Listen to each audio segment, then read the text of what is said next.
You built habits to feel proud of yourself. That's exactly why they don't work. You're still a servant, just one who now wakes up earlier to polish his own chains. Chapter 1. The Discipline Illusion. You've been sold a defective blueprint. Every productivity video, every morning routine breakdown, every "how I changed my life" confession, all of it handed you the same broken premise. That discipline is about becoming a better version of yourself. It sounds correct, feels noble, and that's precisely why it keeps you weak. Because hidden inside that idea is a confession you never noticed yourself making. Better according to whom? Improved in whose eyes? The moment you accepted discipline as self-improvement, you quietly signed a contract. You agreed to be measured. You agreed to be watched. You agreed that somewhere out there, a judge exists, and your job is to impress him. That judge might wear the face of your father, your ex, your former friend who's doing better than you, society, the abstract audience you imagine observing your life like it's content. It doesn't matter which mask the judge wears. What matters is that you perform for him. And performance is not power. Performance is leash-length obedience with better aesthetics. Look at your current routines honestly. Not at what they produce, at what they assume. You wake early because early risers are successful. You journal because introspection signals depth. You train because visible fitness earns respect. Every action tethered to an imaginary scoreboard. Every habit a desperate offering to a tribunal that will never grant you approval, because its function is not to approve. Its function is to keep you trying. This is the discipline illusion, the belief that structure will set you free while you're still building that structure inside someone else's prison. The men who resent your routine don't resent your success. They resent your obedience. At some level, even if they can't articulate it, they see you've simply traded one cage for another. You swapped alcohol for protein powder, sleeping in for 5 a.m. alarms, distraction for optimization. But you're still the same nervous animal. Still glancing sideways. Still wondering if you're doing it right. And here's the surgical truth, they're correct. Not because discipline is fake, but because yours is borrowed. You downloaded someone else's protocol and called it identity. You copied the morning of a man whose life you'll never live, hoping it would generate results you haven't earned. You didn't build from within. You installed from without. Relentless routine, the kind that generates resentment, the kind that makes people uncomfortable around you, the kind that slowly makes you unreachable, does not begin with habits. It begins with severance. You must cut the wire between your actions and your need to be seen performing them. You must divorce the ritual from the applause. This isn't about doing it for yourself. That phrase has been ruined by therapists and lifestyle influencers. This is about recognizing that most of your routines exist because you're still auditioning, still proving, still hoping someone will finally say you're enough. No one is coming to say that. And even if they did, it would change nothing inside you because the emptiness you're trying to fill is not a lack of recognition. It's a lack of self-generated authority. You have rejected your own throne and now you wander from guru to guru, from system to system, begging to be ruled. True routine is not self-improvement. It is self-governance. The difference is total. Self-improvement assumes you are broken and need external repair. Self-governance assumes you are sovereign and need internal order. One keeps you dependent. The other makes you dangerous. The moment you stop building habits to become something and start building habits because you decreed them, you begin a quiet war with everyone around you. Not because you're aggressive, because you no longer need what they're offering. You've stopped asking for validation receipts. You've exited their economy entirely. And that's when the resentment begins. They won't tell you this. They'll say you've changed. They'll call you obsessive, rigid, cold. They'll suggest you're too much, or no fun anymore. Translate those phrases.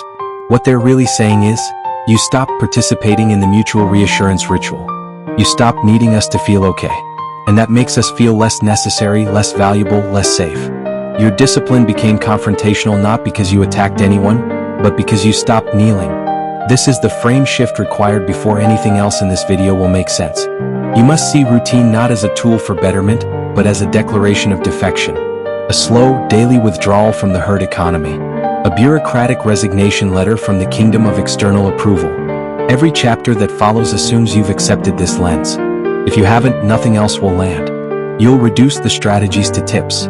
You'll treat the philosophy as motivation. And you'll remain exactly where you are, disciplined on the surface, starving underneath. Decide now what you're building toward, a more impressive cage or an exit. Chapter 2, The Architecture of Resentment. You've noticed it by now. The subtle shift in how people treat you when you start becoming consistent. The way conversations get shorter. The jokes that carry a blade inside them. The invitations that stop coming. The strange tension when you decline drinks, skip the group chat chaos, or simply prioritize something that has nothing to do with them. You thought discipline would earn respect, maybe even admiration. Instead, you're collecting enemies you never made. This confuses you because you've been trained to believe in a transactional universe. Work hard, get rewarded. Improve yourself, attract better people. Build good habits, receive good outcomes. The equation is clean, logical, and completely disconnected from how human beings actually operate. Here's what no one told you. Your consistency is not inspiring. It's threatening. Not because you're doing anything to anyone, but because you're no longer needing anything from anyone. And in the economy of social survival, that makes you a defector. A threat to the system.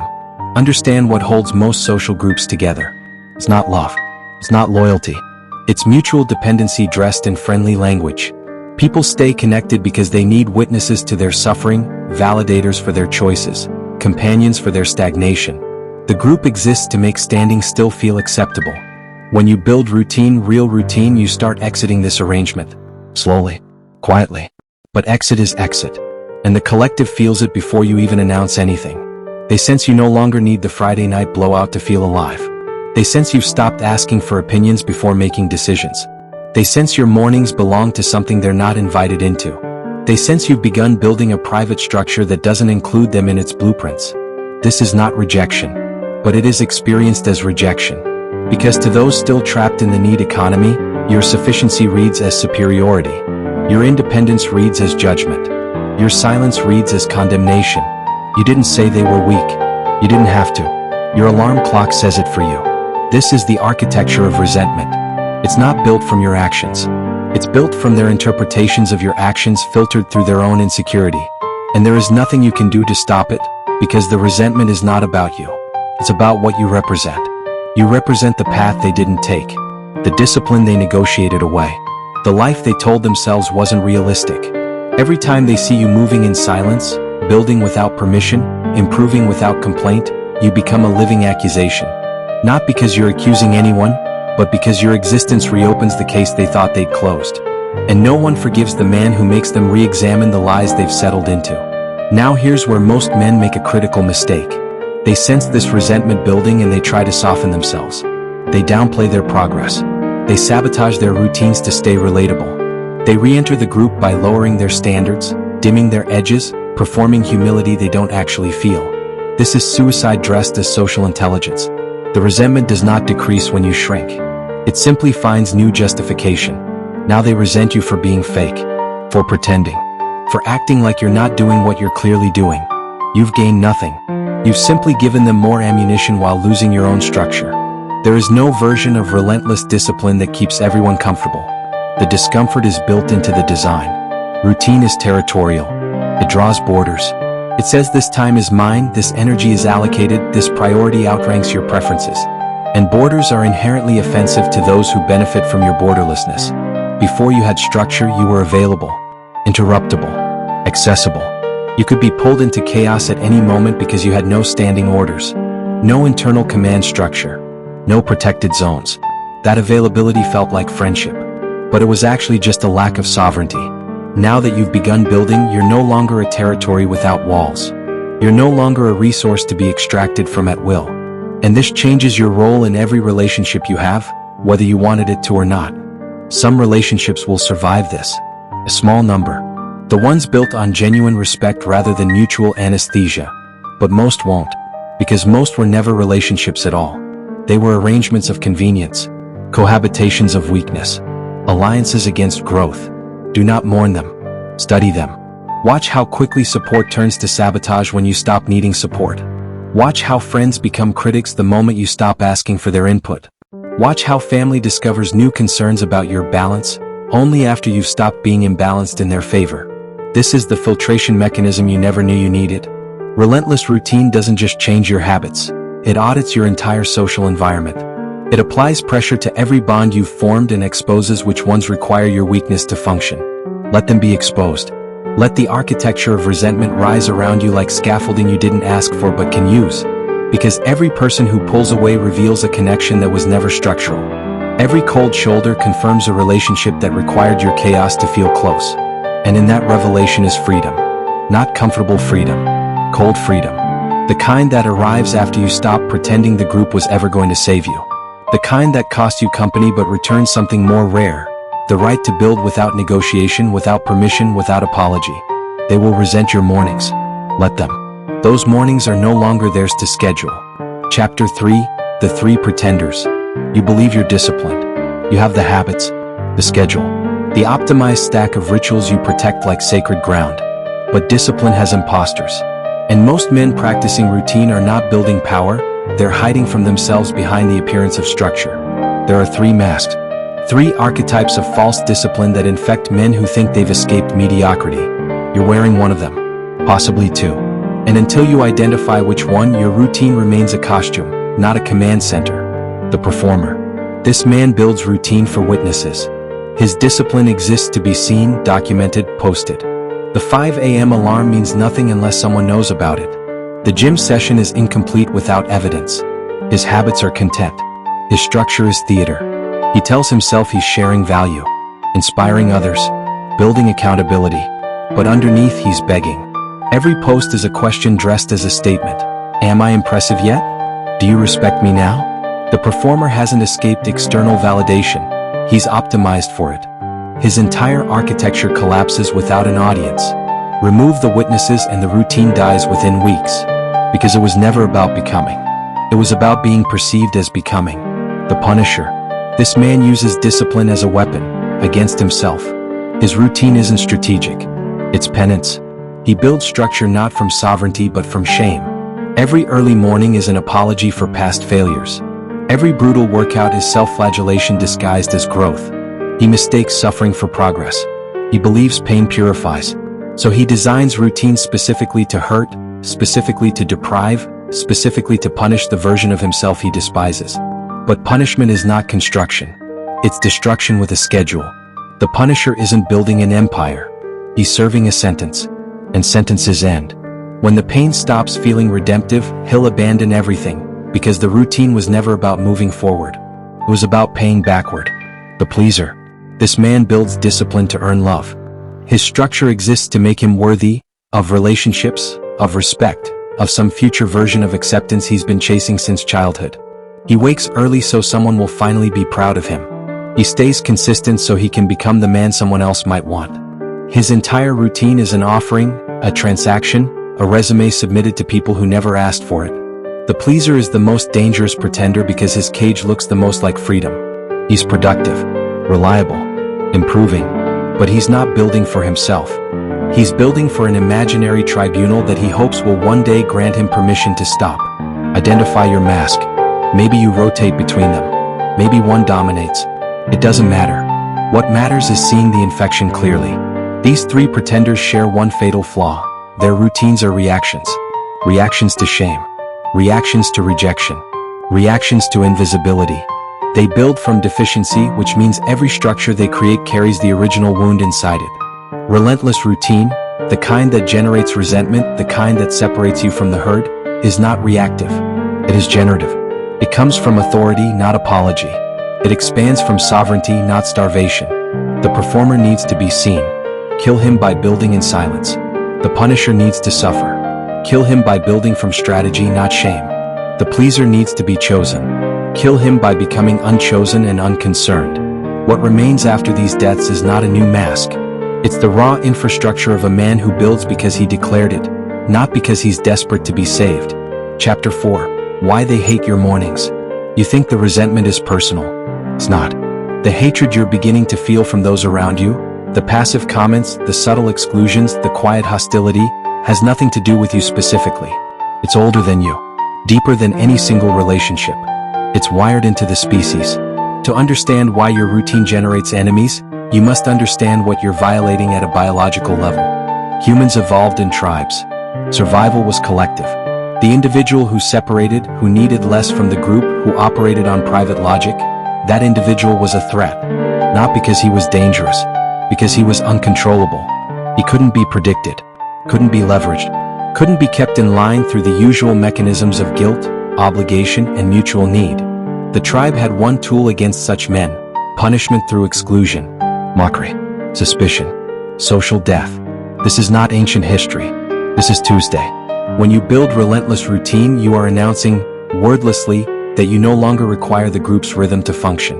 You have your own clock, your own metrics, your own hierarchy of priorities that doesn't consult the collective before operating. This triggers the tribal alarm.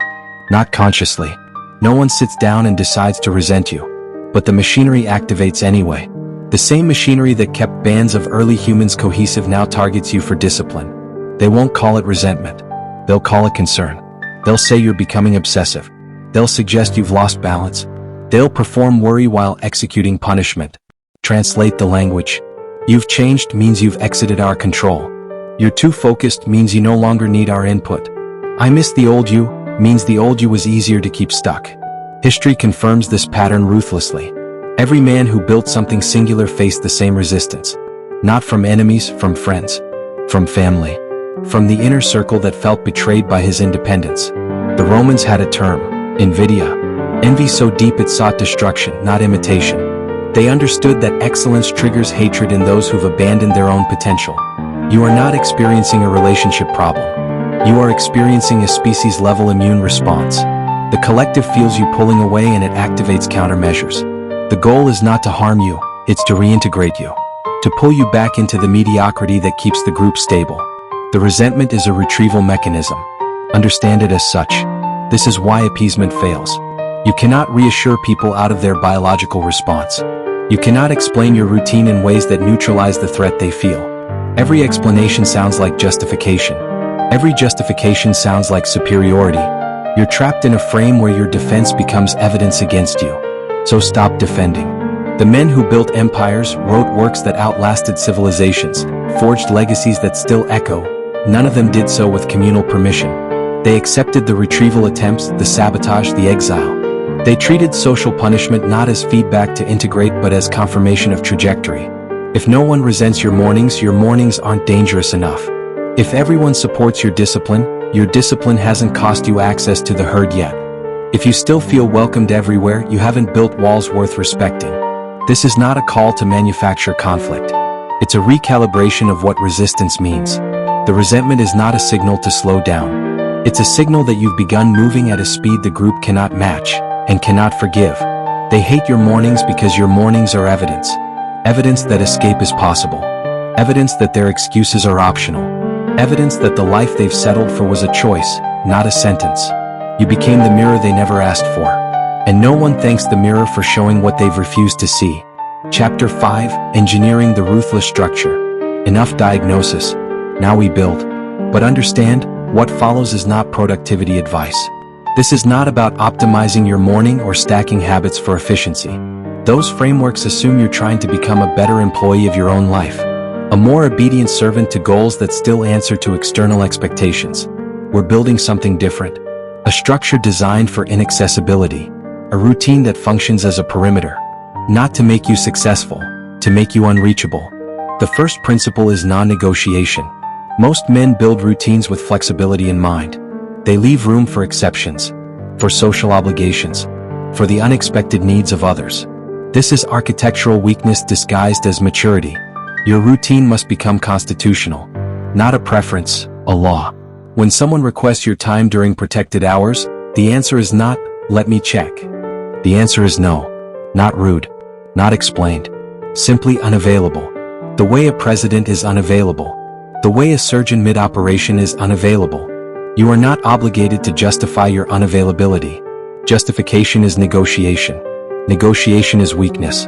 The moment you explain why your morning is blocked, you've opened a court case. You've invited debate.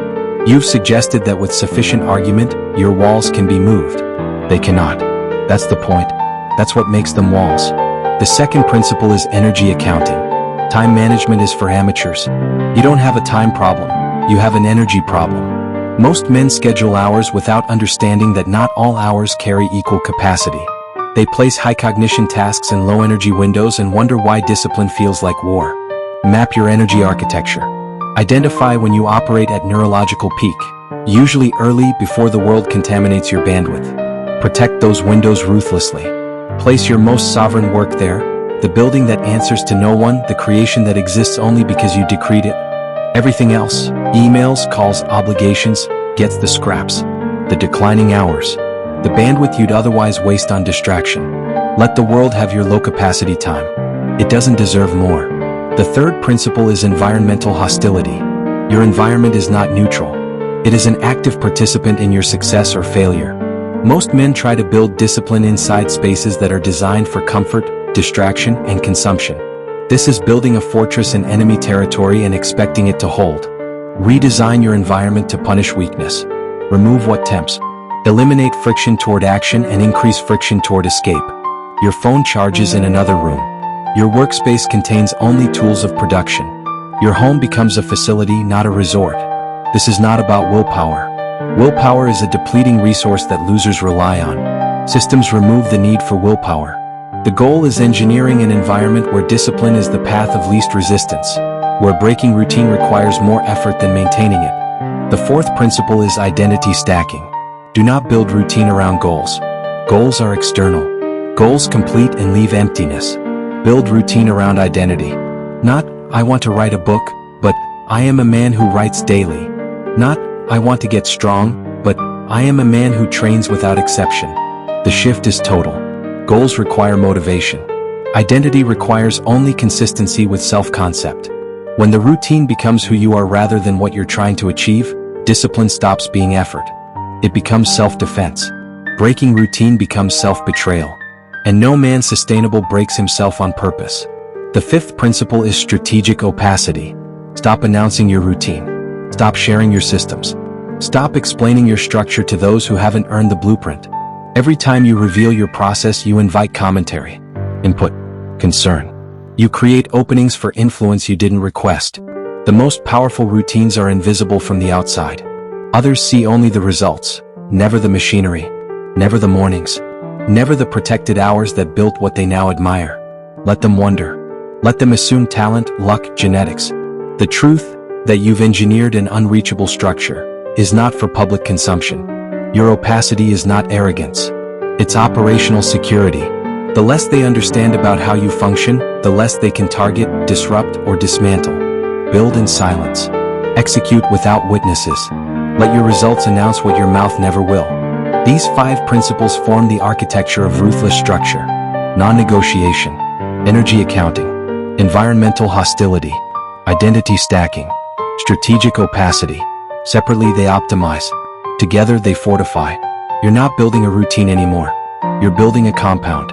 A sovereign territory with clear borders, armed guards, and no visitor policy. The world can knock. The world can resent. The world can question your coldness, your rigidity, your unavailability.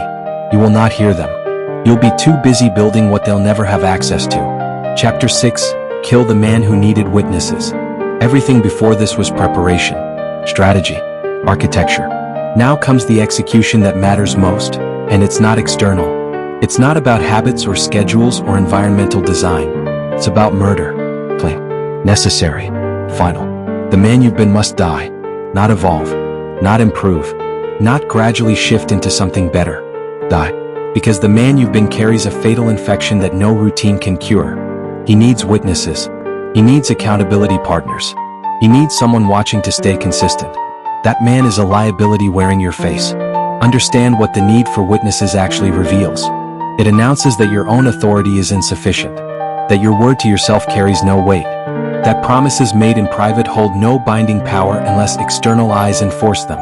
This is not discipline. This is outsourced supervision. You've hired an unpaid manager for your own life because you don't trust yourself to show up without surveillance. And here's the blade. As long as you need witnesses, you remain controllable. Whoever watches you owns you. Their presence becomes the variable your consistency depends on. Their approval becomes the currency your effort purchases.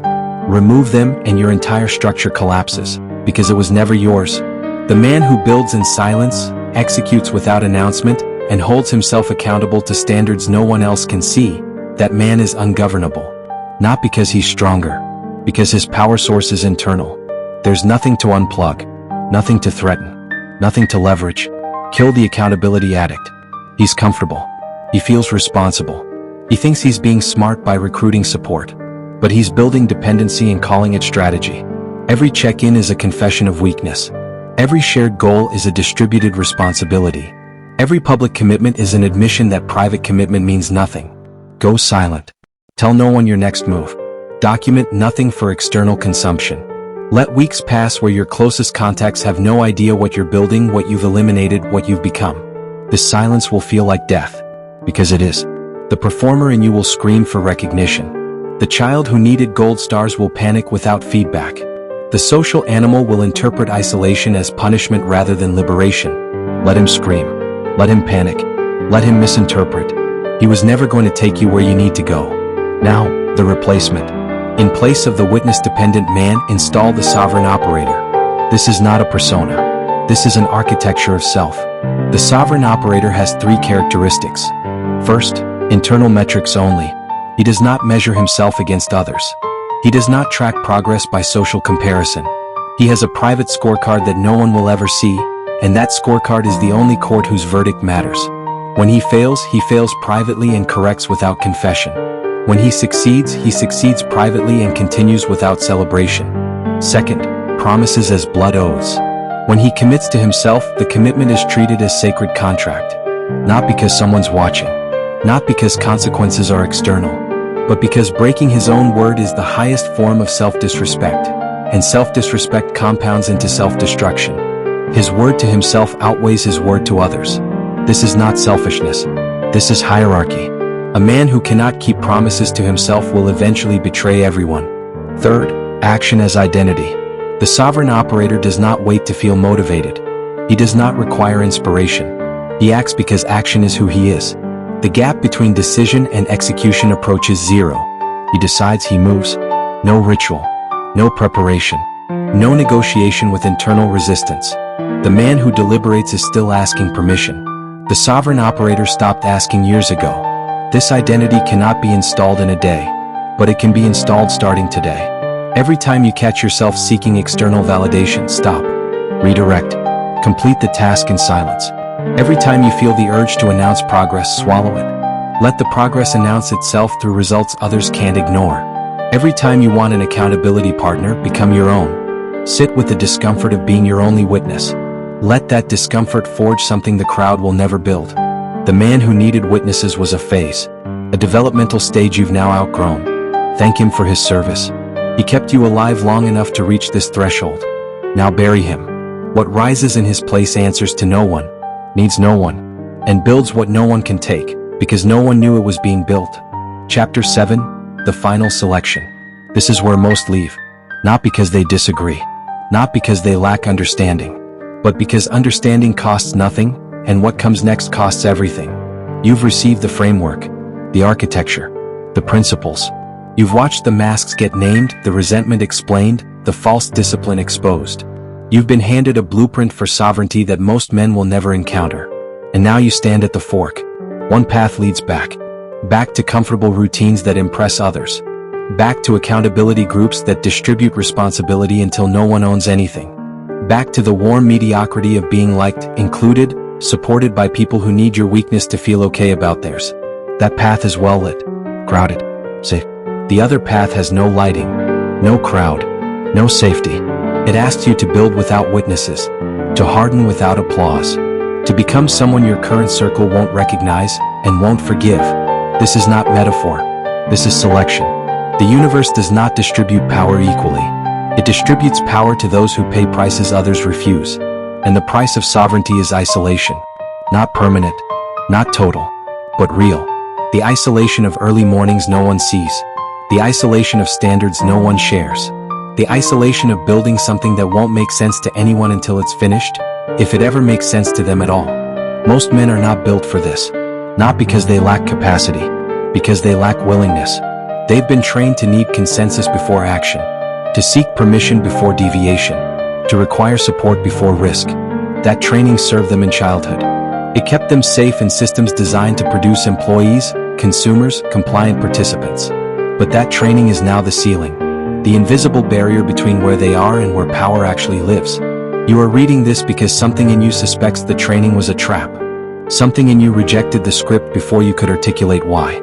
Something in you knows that the path everyone recommends leads exactly where everyone ends up, and that destination is not acceptable. But suspicion is not decision, and decision is not action. This video changes nothing unless you do. So here's the final selection. The question you cannot escape answering. Will you build routine that earns approval, or routine that generates sovereignty? Will you keep seeking witnesses, or become your own? Will you soften your edges to remain welcome, or sharpen them until you're unmistakable? Will you die as the man who needed permission, or kill him yourself tonight? The answer is not spoken. It's demonstrated. In the next 24 hours. In whether tomorrow's morning belongs to you or to the crowd's expectations. In whether you announce your intentions or execute them in silence. In whether you negotiate with resistance or act before it speaks. Most who watch this will do nothing. They'll feel something, inspiration perhaps, or discomfort, and then they'll return to the pattern. The algorithm will serve them another video, another framework, another temporary ignition that fades by noon. That is the majority. That is statistical reality. But selection doesn't care about majorities. Selection cares about the ones who remain after the comfortable leave. The ones still standing when support disappears. The ones who build without evidence that building will work. You know which category you belong to. Not because I told you. Because you've known since before this video started. You've known since the first time you felt the gap between what you're living and what you're capable of. You've known since the resentment of others first landed on you and you didn't fold. The question was never whether you're capable. The question is whether you'll finally stop asking for permission to become what you already are. The herd has a place for you. Warm, mediocre, eternal. Sovereignty has a place for you. Cold, demanding. Yours. Choose. But understand, not choosing is also a choice. Delay is a decision. Waiting for the right moment is a confession that you still need conditions to align before you act. And conditions never align. They are aligned by those who move anyway. This video ends now. What you do next is the only content that matters.